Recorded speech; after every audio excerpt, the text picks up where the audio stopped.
Un gros big up à Cyclone Magazine, aux équipes pour le travail fourni, à tous ceux qui sont connectés à Cyclone Magazine et qui suivent toutes les infos et les bonnes vibes qui sont amenées à travers Cyclone. Donc voilà, je vous passe le salam, un gros big up et puis on se donne rendez-vous, on se connaît. Pour dire la vérité, en tant que rappeur, je suis forcément un peu jaloux. Non mais je suis forcément un peu jaloux. Enfin, jaloux pour des bonnes raisons, mais c'est incroyable ce que c'est devenu, la proportion que ça a pris.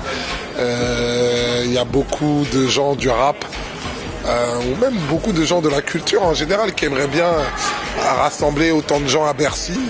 Bercy, c'est pas une petite bicoque, hein. Chaque année comme ça pour un événement reconnu internationalement, donc du coup qui commence à être une institution. Surtout que rien n'a été facile, hein. Le truc a commencé petit, mais il y a forcément des gens qui ont bossé pour que ça prenne cette proportion-là. Donc vraiment fier pour eux et forcément c'est ma culture, la culture hip-hop qui est représentée, donc forcément content pour eux.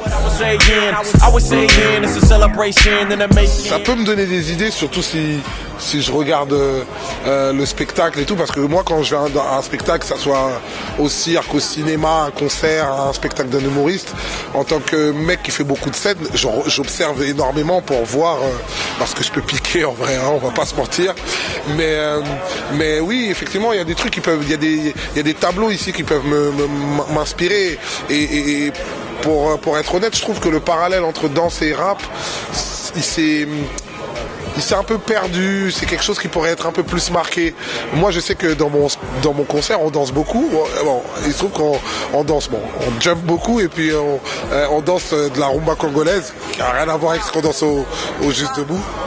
Ah, pas de ouais, mais moi je suis mauvais, c'est-à-dire que la rumba congolaise, pour bien la danser, il faut avoir 60 ans et avoir grandi ou alors en Centrafrique ou alors au Bénin. Mais bon, c'est un truc qui se danse avec, tu vois, il y a des darons qui rattachent leur pagne comme ça pour le swag du truc, plein de cuivre et tout ça, voilà. Mais en fait, dans mes concerts, tout le monde danse en synchronisé. Tu vois une salle de 5000 personnes qui dansent ça, c'est un truc de ouf.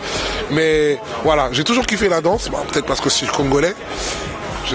J'ai pas toujours su danser comme vous pouvez le voir, mais j'aimerais bien que le lien soit un peu plus récurrent, en tout cas entre le rap et la danse. Je trouve que les deux se sont un peu éloignés, mais bon, c'est pas grave, c'est la même famille, donc on va pas se perdre de vue. La street culture en France, culture majeure, stigmatisée, sous-estimée. Et même un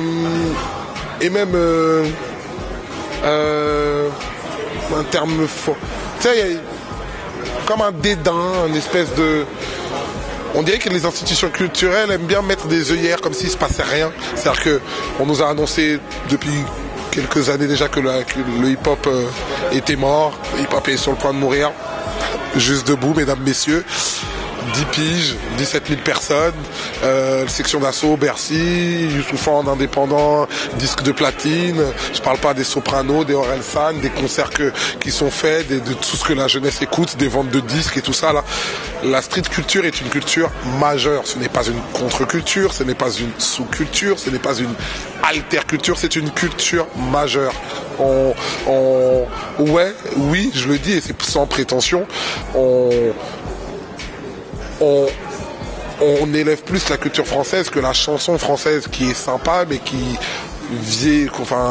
vieillit et qui propose rien de nouveau, etc. Nous on se renouvelle, on est plus international. Des fois tu vas au Pérou ou alors au Japon, t'arrives à peine à l'aéroport, tu vas voir des murs avec des graffitis. C'est-à-dire qu'on a un langage international qui dépasse les frontières et les carcans juste de la culture française. Donc moi, puisqu'on a tendance à stigmatiser cette culture-là, j'ai la prétention pour la défendre de dire que c'est une culture majeure et effectivement, elle n'est pas morte. Elle ne fait que prendre de l'envergure et bientôt, je pense que on sera obligé de la reconnaître comme une culture de premier plan en France parce que c'est déjà le cas en fait dans les faits auprès de la jeunesse. Et à un moment, cette jeunesse-là, elle va passer au poste de décision et elle, par contre, elle va pas se mentir comme les papiers du rock ont tendance à se mentir par rapport à notre culture. Had a chick, got addicted to my dick mouth music when I drive whip in the whip. Champagne bottles of that and this, getting more tips.